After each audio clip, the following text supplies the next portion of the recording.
coloring book? Wow! You wanna show the book? Show mommy your book.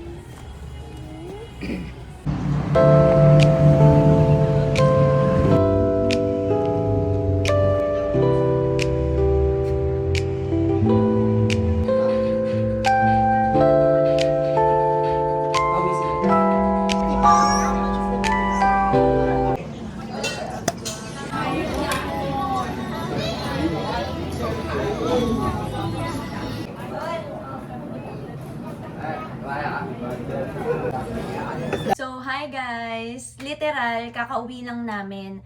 Galing kami kanina sa Rodeo Drive. Hindi naman to impulsive buy. Actually, matagal ko ng plan bumili ng Goyard na bag para sa akin. Kaya nga lang, marami akong mga inunang purchase kasi yung Goyard naman is naisip ko, hindi naman ganon kabilis yung price increase nila.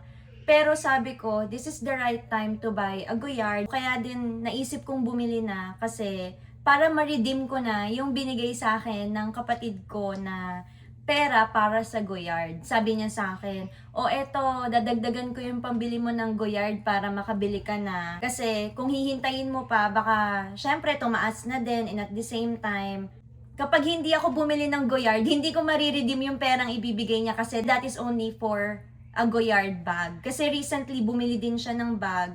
And then, sabi ko sa kanya, gusto ko din bumili ng Goyard, matagal na. Kaya nga lang, meron naman akong 2 tote bag.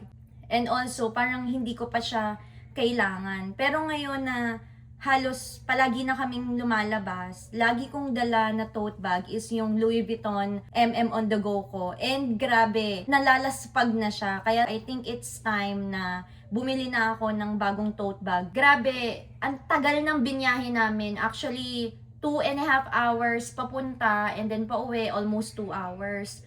And nung nasa Goyard na ako, hindi ko masyadong na-enjoy yung pagpipili ko doon kasi meron na lang akong 30 minutes para mamili kasi hanggang 6 PM lang ang Goyard sa Rodeo Drive.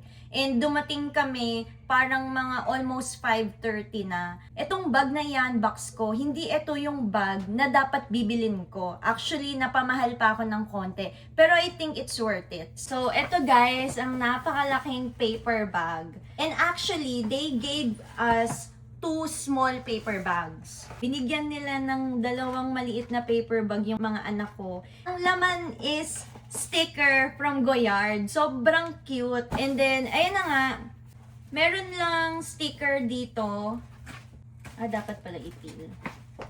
So, ayan. Tapos, meron lang pa-ribbon effect. And ayan sa loob. Tapos, meron lang na paper from Goyard. I think yung history ng Goyard to. Open na natin siya.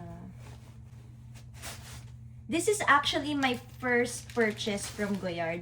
So, I got this one, the Goyard Artois in PM size. And ang color niya is black and brown. Actually, nung nasa store ako, hindi ko siya tinignan ng matagal. Kaya ngayon ko pa lang siya a-appreciate na titigan. Kasi nung nandun nga ako, magsasara na sila. Sabi ng kapatid ko, wag daw tong bag na to kasi masyadong structured. Hindi katulad ng St. Louis, slouchy siya. Pero yun yung thinking niya nung first time niyang bumili ng St. Louis. Hindi niya kasi masyadong natitigan yung Artois at hindi rin niya na-try. And then sabi niya parang hindi maganda kasi very structured. Parang pang matanda daw. Parang ganon yung comment niya. Nung sinukat ko yung St. Louis, sabi ng husband ko is parang masyadong malaki sa'yo. Kasi even though yung St. Louis is PM size and then itong Artois na to is PM size, for some reason, yung St. Louis na PM size is mas malaki compared dito sa Artois. And at the same time, parang hindi kasi matibay yung St. Louis.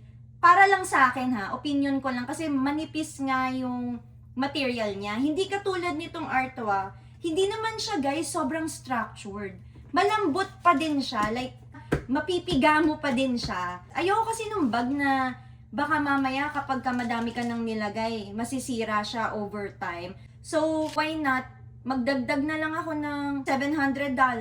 At least, sturdy na. And, ang pinaka gusto ko dito is meron siyang, guys, zipper. So, nung nandun na kami, Gustong-gusto ko mag-try ng ibang color. Pero sabi ng husband ko at saka ng brother ko, huwag ka nang mag-try ng ibang color kasi alam ko naman yan lang din ang bet mo. Kasi very neutral talaga ako, guys. Hindi ako mahilig sa mga loud colors. Ang gusto ko kasi sa bag, guys, is neutral. Para kung ano man yung kulay ng damit ko, babagay yung bag ko.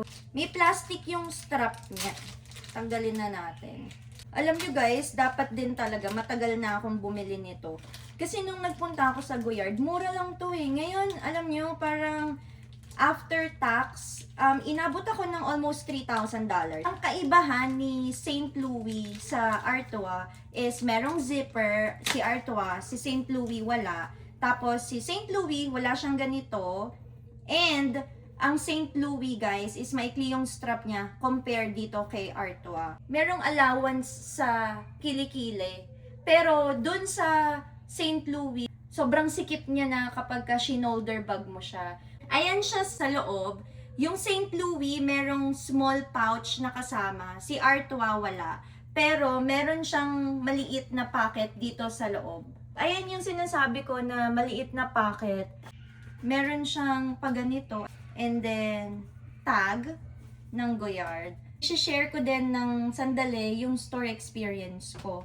Actually guys, hindi pwedeng mag-vlog doon. Kaya wala din akong clip na mapapakita na bumibili ako ng bag sa loob ng Goyard. Pagpasok mo doon, hindi ka talaga pwedeng mag-picture kasi meron talagang malaking sign na hindi ka pwedeng mag-picture or mag-video. Though, may moment na nakapag-video yung husband ko, I think ilalagay ko yun sa shorts video ko, na binigyan ng paper bag yung mga kids. Pero yun yung time na nakabili na ako ng bag.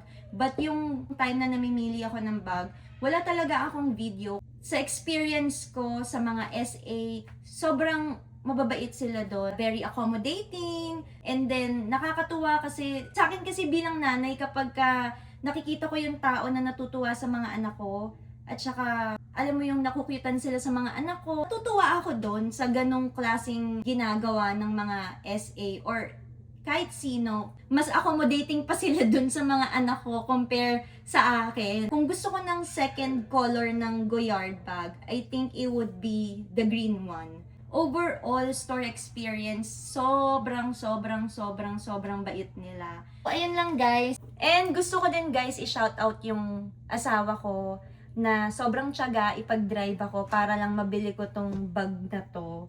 Alam nyo, yung asawa ko na yan, wala yung reklamo pag may binibili ako. Kasi hindi naman niya pera yung pinambibili ko siguro. Pero yung pagod sa pagdadrive or anything, sa pag-aalaga sa mga bata kasi kailangan ko mag-try ng mga bags, or yung umikot ako sa buong rodeo, pasukin ko yung mga ibang stores, wala siyang pake. Basta makita niya akong masaya, masaya na din siya. Kung ano yung tinatry ko, magta-try din yun. Nag-try kami ng pabango sa Louis Vuitton, nag-try din siya. Tapos sabi ko, uy Han, ang ganda nitong bag na to from Bottega. O sasabihin niya, oo maganda nga Han, ganon. Or kapag hindi maganda, sasabihin niya rin sa akin. So, ayun lang, shout out lang din sa kapatid ko kasi hindi ako makakabili ng Goyard kung hindi mo ako niregaluhan ng pera, pambili or pandagdag para sa Goyard na bag na to. Sobrang thank you! Ayun lang guys, I hope you enjoyed this vlog. Bye!